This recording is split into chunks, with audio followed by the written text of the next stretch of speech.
Are you ready to move to one of the greatest places in the entire country? I'm ready to introduce you to Carmel, Indiana, which is consistently rated as the best place to live in the United States. And here's why. So if you're not from Indiana, you're probably wondering why a relatively small city in the central Indiana is considered one of the best places, if not the best place to live in the entire country. And that's because Carmel is really, really nice all the way throughout. There's lots of things to do. There's really nice housing all throughout. And there's a ton of roundabouts to help you get around as well. In fact, it's got more roundabouts than anywhere else in the entire country. So if you don't like stoplights, you'll probably like Carmel. But let's look at where Carmel is, what it's all about first. So Carmel sits just north of Indianapolis, just north of 96th Street, and then its northern border is 146th Street, which if you keep going north, that's Westfield. So if you look at it on a map, Carmel is like the crown jewel of Indianapolis, right? If Indianapolis is the head, Carmel is like the crown that sits on top of it, and then I guess Westfield must be the jewel. But anyway, on the west side, you have Zionsville to the west, so you have the Boone County line, and then on the east, you have the White River, and if you keep going, you'll be in Fishers, which is one of the other major cities in Hamilton County. And that's a good point. It actually sits in Hamilton County, so Indianapolis itself is most of Marion County, and then right above that is Hamilton County, where you have Carmel, you have Westfield, Fishers, Noblesville, you have Sheridan and Cicero. I digress. So that's where Carmel sits. It's really very much in the center of the entire state of Indiana. And it's got a population of just under 104,000. It is only slightly smaller than Fishers because Fishers has grown a little bit faster over the past few years. So it's about the fifth biggest city in Indiana, give or take. Now, within that, you have population growth that is strong, but not overwhelmingly so because there's not a ton of places left to expand for Carmel. As I mentioned, it's kind of boxed in on all four sides. There's not really room left to expand. So you've seen about a 4% population growth over the last few years, and it's about 1% plus, 0.2 or so each year over that time span. So with that, you see steady growth within Carmel, but like I said, there's not explosive growth anymore because there's nowhere to go. That's why you see areas like Westfield growing where there is a lot more space to develop. And Westfield, being adjacent to Carmel, has been a real benefactor of the status of Carmel and all the development in Carmel because you see that spill out further north into Westfield. And now Westfield is developing into an amazing city all on its own. It's one of the fastest growing places in Indiana. So with that in mind, what's Carmel like? The median household income in Carmel is the second highest in the state, only behind Zionsville. It's around 134,000, 135,000, which is double the state average in Indiana, to give you some perspective. So in Indianapolis, it's around a little over 60,000, and then you're going to double that in Carmel. And that reflects even more so in the median home price, where you see in Indianapolis, it's in the low to mid 200,000s, depending on the area you're looking. In Carmel, that's going to be around 455,000 for the median home price. Now, it's very common to see homes more expensive than that, so it depends on the type of property you're looking at and the neighborhood you're looking at. If you're looking at single family, if you're looking at a townhome, it's going to vary, of course, based on the property type. And there are a lot of really good different real estate options in Carmel. You have gated communities, you have big estates, but you also have townhomes that, while they are going to be more expensive in Carmel than a lot of other places in the state, they are a more affordable option within the area. What schools are in the Carmel area? They have the Carmel Clay system, which is one of the highest rated public school systems in all of Indiana. And Carmel High School, as part of that, is typically rated as one of the highest ranked high schools, public high schools, in the state of Indiana. And they're really kind of good at seemingly everything in Carmel, world-class athletics, music, you name it, academics.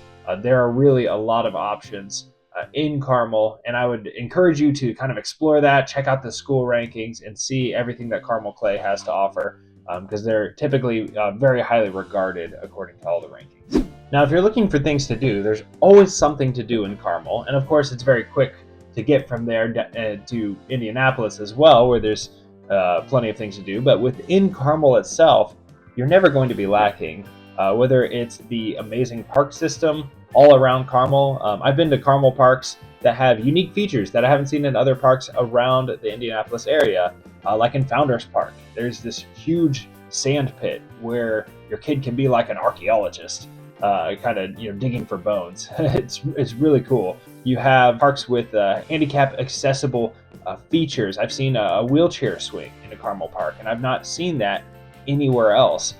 They're very thoughtfully designed all throughout the park system. So there are a lot of options with different equipment, different things to do, walking trails, sports, you name it. You're going to find it in the Carmel park system. Now, beyond that, there's plenty to do across the city.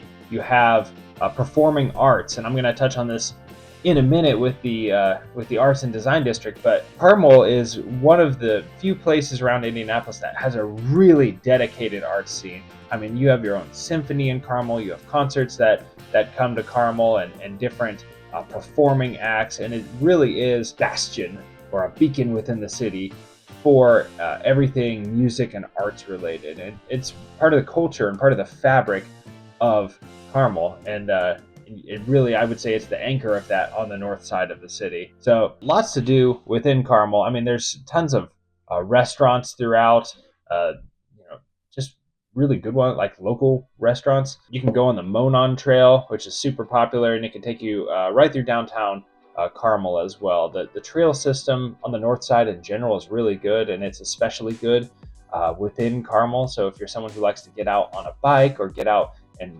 walk or hike, Carmel is a really great place to do that. And beyond the day-to-day activities, there are a lot of festivals and fun activities and community events that happen in Carmel. Just a few of them to highlight would be the Christmas Kindle Market, which happens, of course, in December, which brings a German-style Christmas market to central Indiana, and it's always a really big event in Carmel and really well attended. So lots of people like to have fun, get in the Christmas spirit, and just really enjoy something that's very different from any of the other Christmas festivals around. They also have Carmel Fest, which is their Independence Day festival in Carmel, and there's fireworks, there's beer garden, there's kids zone, there's activities, there's you name it. It's a 4th of July celebration, and it's a good one.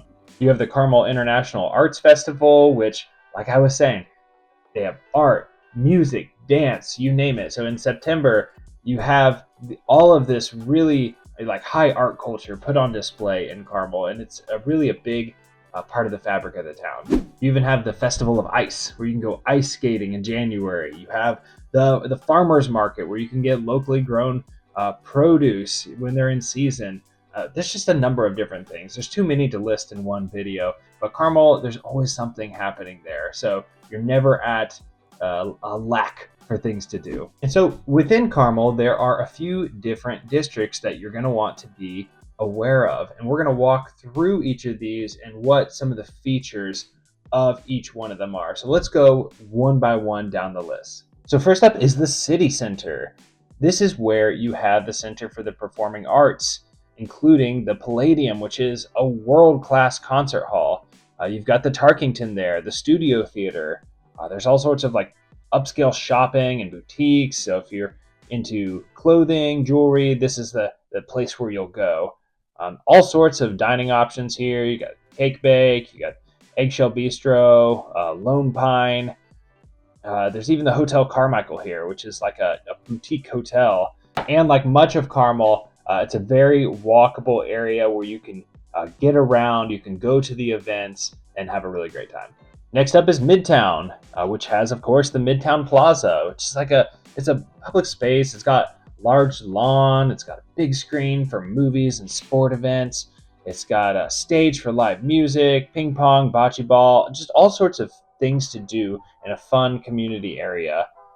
There's a splash pad there. There's a playground with different climbing structures and sensory activities. I know my kids have explored this area and they thought it was a blast. Like I said before about the Carmel Park system, there are just so many unique things to do in Carmel that you won't get in every suburb around Indianapolis. Some of the spots here include the Sun King Brewery, Fork and Ale House, Java House, Pen and Beach Candle Company, and it really is where you see the Monon Trail connect between the city center and the Arts and Design District. So it's a great place if you're into biking. And if I haven't belabored the point enough already, there's community events and plenty of public gathering places. Speaking of the Arts and Design District, that's where we're going to explore next. There's over 200 art-focused business, including galleries like the Magdalena Gallery and the Sori Gallery. So there's all sorts of artists on display. You have the Indiana Design Center, which has interior design showrooms and resources when you're looking to decorate your next house. This is an awesome place to go check out if you are looking to outfit your house, especially with higher end finishes.